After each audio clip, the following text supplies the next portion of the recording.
오늘의 사연 시작합니다. 안녕들 하세요. 이제 40대가 되는 주부예요. 두 아이를 키우고 있는 저는 무뚝뚝하지만 속정 깊은 남편과 중풍 때문에 고생하고 계시는 시어머니와 함께 살고 있습니다. 여기까지만 들어도 벌써 결말을 예상하시고 한숨부터 쉬시는 분들이 있을 것 같은데요. 현실은 많이 다릅니다. 한번 들어봐 주세요. 사실 지금부터 하는 제 과거의 이야기는 남편에게도 다 말하지 못하고 벙어리 냉가슴 앓듯 혼자서 평생 간직해온 사연이에요. 친구도 없고 일가 친척도 없는 제게 이런 이야기를 할 사람이 없었거든요. 거기다 어디 자랑할 만한 내용도 아니라 그저 가슴속에 묻고만 살았는데 지난달 두 시누이가 찾아와 난리를 치는 바람에 인연을 끊는 사건이 있어서 겸사겸사 말해보려 합니다. 정말 많은 용기가 필요하더라고요. 하지만 여기 사연들을 들으며 언젠가는 나도 익명의 힘을 빌려서라도 내 이야기를 해보리라 생각을 해왔던 터라 드디어 이렇게 사연을 신청해보네요. 저는 부모님이 없습니다. 친아빠는 제가 태어나고 돌진하자마자 일하시다 사고로 돌아가셨고요. 그 뒤로 엄마는 재혼을 하셨는데 그때 일은 생각하기도 싫으니 아주 간단하게만 짚고 넘어갈게요. 제가 중학교 때 새아빠가 해서는 안 될 짓을 저에게 해버렸고 너무 충격을 받은 저는 바로 엄마에게 말을 했죠. 하지만 어찌 된 형문인지 새아빠를 탓하기보다 오히려 행실을 똑바로 안 했다며 저를 죄인으로 몰아가는 엄마에게 큰 실망과 두려움을 느꼈습니다. 계속 같이 살다간 무슨 짓을 더 당할지 모르겠더군요. 그래서 전 가출을 했어요. 그냥 시위용 가출이 아니라 정말 얼굴을 안 볼 생각으로 무작정 집에서 나와버렸죠. 단 한 번의 기억이지만 지금까지도 저를 따라다니며 괴롭힐 만큼 무섭고 끔찍한 그 일을 또 당하기 싫었습니다. 지금 같으면 경찰에 신고라도 해서 해결을 해보려 했겠지만 당시만 해도 다른 누구에게 알리는 것조차 창피했던 것 같아요. 거기다 제 편일 줄 알았던 엄마마저 등 돌린 상태에서 다른 사람에게 도움을 요청할 용기조차 없었네요. 하지만 여자 중학생이 집을 나와서 어디서 지내겠어요. 그때부터 저는 오직 살기 위해 여기저기를 전전하며 살았습니다. 알바를 하고 싶어도 받아주는 데가 없었고 인생을 포기할까 극단적인 생각도 해봤지만 사람 목숨이라는 게 그리 쉽게 끊을 수 있는 게 아니더군요. 그중에 가장 견디기 힘든 건 바로 배고픔이었습니다. 편의점 근처에서 배회하다 사람들이 먹고 남긴 음식은 그나마 운이 좋아야 얻을 수 있는 거였어요. 며칠 굶다 보면 저도 모르게 거리낌 없이 쓰레기통을 뒤지기도 했습니다. 그러다 저는 가출 청소년들을 위한 보호센터와 연이 닿았죠. 지금 생각해봐도 그때가 제 인생에서 가장 운이 좋았던 것 같아요. 제 사정을 들으신 자원봉사자 중 한 분의 도움으로 지낼 곳을 얻을 수 있었습니다. 물론 저희 집 주소를 제일 먼저 물어보셨지만 전 절대로 대답하지 않았죠. 당시엔 어른들에 대해서 불신이 너무도 컸었거든요. 혹시라도 새아빠나 엄마에게 제 소식이 전해지면 다시 끌려가서 그 지옥 같은 일을 당할지도 모른다는 불안감에 부모님의 여부나 살던 곳에 대해서는 무조건 모르쇠로 일관했습니다. 그랬더니 보호센터에서 운영하는 숙식시설을 안내해 주더라고요. 세상에 매일 밤 잘 곳을 찾아 헤매일 필요가 없다는 사실만으로도 전 너무 행복했습니다. 거기다 새벽마다 차가운 한기를 느끼지 않아도 되니 그곳이 마치 낙원처럼 느껴졌고요. 다른 아이들은 대부분 몇 달 정도만 지내다 자기 집으로 돌아갔어요. 사춘기 때의 반항으로 집을 나온 애들이 거의 전부였거든요. 하지만 전 예외였죠. 그렇다고 거기에 계속 있을 수만은 없었어요. 정해진 기간이 닿으면 나가야 하는 규칙 때문이었는데 그곳에서 쫓겨나고 전 다시 길거리 생활로 돌아가게 되었습니다. 그리고 가출한 애들끼리 모여서 지내는 곳에서 몇 년을 지냈습니다. 거기서 무슨 일을 했는지는 자세하게 말하지 않을게요. 미성년자들이 돈을 버는 것 자체가 100% 불법 아니겠어요. 단지 한 가지 확실하게 말씀드릴 수 있는 건 다른 여자애들처럼 몸을 파는 일은 절대 하지 않았다는 겁니다. 사실 엄밀히 말하면 하지 않았다는 것보다 할 수 없었다고 하는 게 더 정확한 표현일 겁니다. 지금 남편이 제 첫남자이니까요. 아무튼 성인이 되자마자 기숙사를 제공하는 일자리 중에 유흥업소를 빼고 나니 경기도 쪽에 컴퓨터 모니터를 만드는 공장이 하나 딱 남더라고요. 아무 망설임도 없이 전 그곳으로 향했죠. 주야 이교대로 하루 종일 볼트를 끼우고 나사를 조이는 단순 작업이었지만 처음으로 떳떳하게 돈을 번다는 생각에 힘든 것도 몰랐습니다. 어찌 보면 그때부터가 진짜 제 인생이라고 생각해요.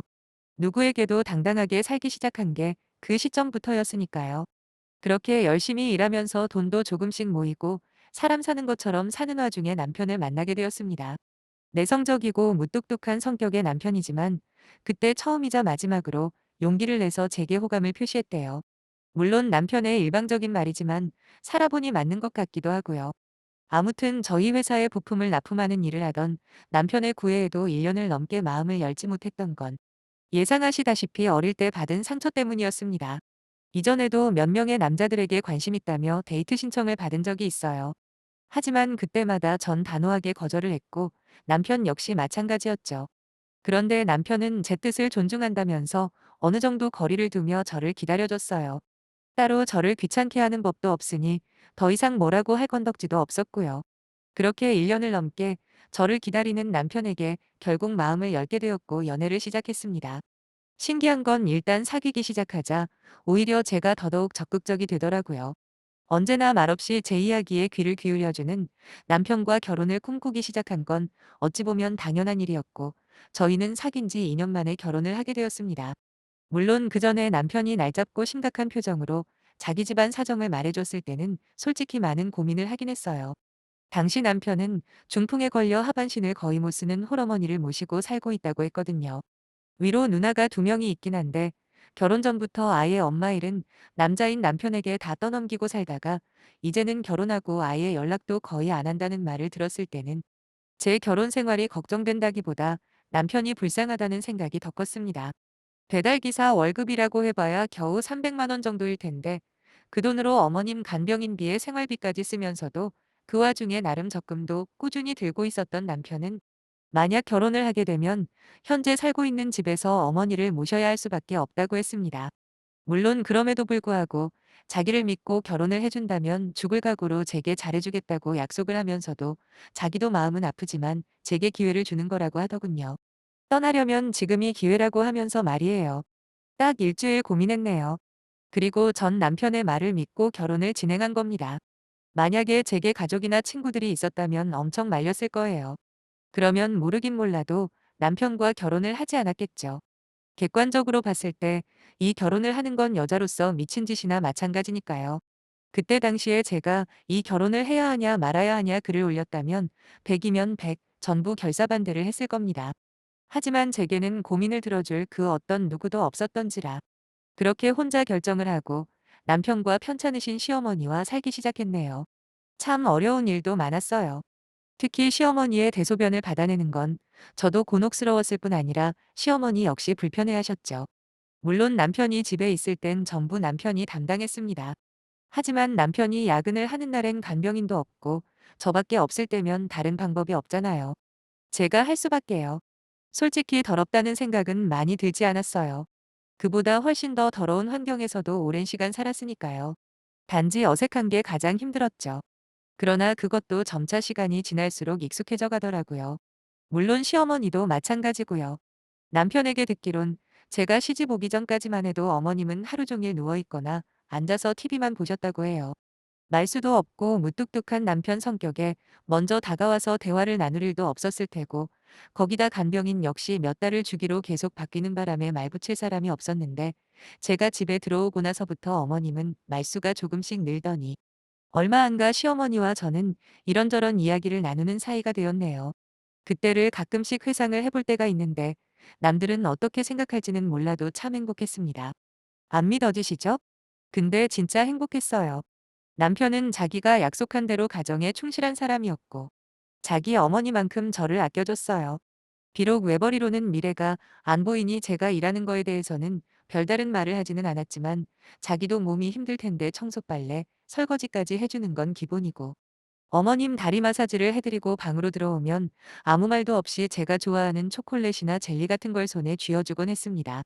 말만 번드르르하게 하고 정작 행동으로 옮기지 않는 남자보다 남편처럼 말없이 챙겨주고 신경 써주는 남자가 훨씬 더 좋은 것 같아요. 거기다 비록 몸은 불편하시지만 시어머니는 어느새 엄마 같은 존재가 되어버렸고 든든한 남편과 엄마까지 2명의 가족이 한꺼번에 생긴 듯한 느낌에 비록 몸은 힘들지만 하루하루가 행복했어요. 물론 지금도 마찬가지고요. 그러면서 첫째 아이가 생겼고 또 한 명의 가족이 늘게 되었죠. 그리고 둘째 아이까지 낳고 살다 보니 경제적으로도 또 심리적으로도 충만한 일상이었습니다. 경제적으로도 많이 좋아졌고요. 남편의 성실함을 인정한 회사 사장님이 직급도 올려주고 월급도 대폭 인상해줬거든요. 거기다 집은 자가라 열심히 아끼고 모으니 통장 잔고가 점점 늘더라고요. 그렇게 아무런 걱정 없는 나날들이 이어질 줄 알았는데 어머님의 건강 상태가 악화되기 시작했습니다. 비록 하반신은 못 쓰셨지만 다른 곳은 이상이 없었거든요. 말씀도 잘 하시고요. 그런데 몸 상태가 조금씩 안 좋아지면서 말도 어눌해지고 그리 좋아하던 손주들 보는 것도 힘겨워하는 모습을 보고 있자니 가슴이 무너지는 것 같았어요. 말씀드렸지만 가족 하나 없는 제게 어머님은 시어머니 이상의 존재였어요. 비록 직접적으로 제게 뭔가를 해줄 수 있는 상황은 아니지만 늘 마음만큼은 제게 고마워하시고 또한 별볼일 없는 저를 많이 아껴준다는 것만으로도 얼마나 든든한지 모릅니다. 남편 외에 저를 진심으로 사랑해주는 유일한 존재라고도 볼 수 있거든요. 그런데 어느 날 어머님이 저를 부르시고는 자기가 언제 죽을지 모르지만 아무래도 멀지 않은 것 같다고 하시는 겁니다. 그 말을 듣자마자 눈앞이 캄캄해지면서 눈물밖에 안 나더라고요. 그러면서 하시는 말씀이 자기 앞으로 되어 있는 사망보험금 수혜자를 제 앞으로 하고 싶다 그러시는 겁니다. 저는 무슨 말도 안 되는 소리를 하시냐 그랬어요. 어차피 남편 앞으로 되어 있는 거라 아무 의미 없다고요. 근데 갑자기 그런 생각은 왜 하셨냐 물어보니 시어머니가 그러시더군요. 결혼하고 지금까지 너무 고생한 제게 뭐라도 해주고 싶은데 아무리 생각해도 줄 게 하나도 없다는 거예요.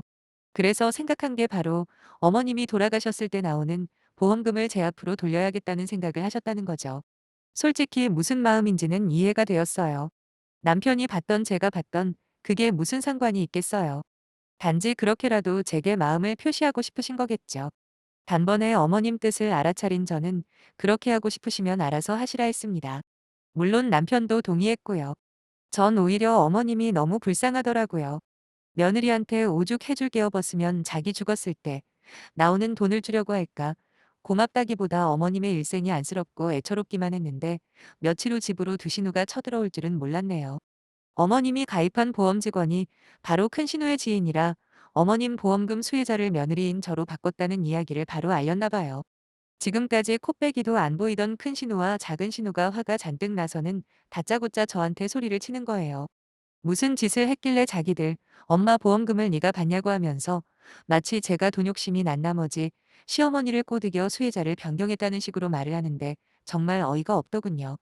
사실 명절 때도 찾아오지 않은 지 몇 년 되었어요. 전화만 삑 한 통하면 끝이었죠. 그런 주제에 지금 누가 누구한테 큰 소린지 저는 화가 머리끝까지 차올랐지만 어머님 앞이라 참고 있었습니다. 대신 남편이 누나들이 무슨 자격으로 이 사람한테 막말을 하냐 하며 소리를 질렀고 애들은 놀라서 울고 아주 난리도 아니었네요. 어머님이 알아듣게 설명을 해도 막무가내였습니다. 그러면서 결론은 보험금 수혜자에 자기들도 넣어달라는 개소리까지 하더라고요. 진짜 승질 같아서는 당장 머리채 잡아뜯어 내쫓고 싶었지만 차마 애들도 있고 편찮으신 어머님 앞에서 그러긴 싫었어요. 그래도 어머니 속으로 낳은 딸들인데 내가 어떻게 끼겠냐 싶어 참고만 있었습니다.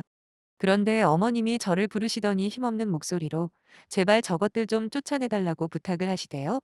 전 그 말을 듣자마자 남편에게 애들 데리고 잠깐 나가 있으라고 말했습니다. 애들이 사라지자마자 화장실에 있는 어머님의 대소변 받는 통에 물을 가득 담아 두 시누이 머리에 부어버렸습니다. 놀래서 기겁을 하더라고요. 당장 내 집에서 꺼지라고 소리를 쳤죠. 니들이 정령 인간이냐? 어떻게 몇 년 동안 한 번 찾아오지 않을 수가 있냐? 그래도 엄만데 걱정도 안 되더냐라고 했더니 두신우가 악을 쓰며 덤벼들길래 머리채 쥐어잡고 그래도 어머님 못 보시게 큰 방으로 끌고 들어가서 다 뜯어버렸네요. 힘으로는 못 당하겠는지 고발한다 어쩐다. 부모 없이 자란 년이 뭐가 잘났다고 자기들한테 이러냐 소리소리를 치는데 아무리 생각해도 어머님이 자식 교육은 완전 잘못 시켰다고 그랬어요. 니들 말대로나 부모 없다. 그래도 난 최소한 돌이라는 건 알고 있다. 적어도 니들처럼 아픈 엄마 모른 척하고 살 만큼 쓰레기는 아니라고 했더니 찍소리도 못하대요. 그때 시어머니가 저를 부르는 소리가 들려나가 보니 두 신우들 좀 가까이 오라고 하더라고요. 그래도 엄마라고 둘 다 앞으로 다가가긴 하더라고요. 그 순간 어머니가 죽으림을 다해 두 신우의 뺨을 날리셨어요. 그리곤 나가라고 악을 쓰시는데 정말 놀랬습니다. 신우들 역시 엄청 놀란 듯 했고요. 전 어머님이 걱정돼서 곧바로 신우들 내쫓아 버렸습니다. 한 번만 더 찾아오거나 연락해서 헛소리하면 다음엔 진짜로 머리털 싹 다 뽑아버린다고 했습니다. 집으로 돌아와 보니 어머님은 누워서 울고 계시더군요. 마음이 참 복잡했어요. 제가 너무 심하게 한 건가 싶기도 했지만 또 그런 상황이 와도 전 똑같이 할 것 같네요. 어떻게 사람의 탈을 쓰고 저럴 수가 있는지 다시 한번 어머님이 불쌍하다는 생각밖에 안 들었어요. 그 후로 한 달이 흘렀고 어머님은 다시 괜찮아지신 것 같습니다. 물론 몸은 갈수록 약해지는 건 사실이지만 그래도 전보다 곧잘 이야기도 많이 하시는 게 정신적으로는 많이 안정을 찾으신 것 같아 다행이에요. 남들이 보기에는 불행할 수밖에 없는 제 상황이지만 실제로는 그렇지 않다는 걸 말하고 싶었습니다. 훗날 어머님이 돌아가시고 누군가 이 사연을 봤을 때 시작은 절망뿐이었던 제 인생이 남편과 어머님을 만나 얼마나 행복했는지 남길 수 있어서 다행이라는 생각이 드네요. 익명의 힘이라는 게 좋을 때도 있는 것 같아요. 그럼 저는 일상으로 돌아가렵니다. 두 아이 잘 키우며 소중한 남편, 그리고 어머님과 행복하게 살겠습니다. 읽어주셔서 감사합니다.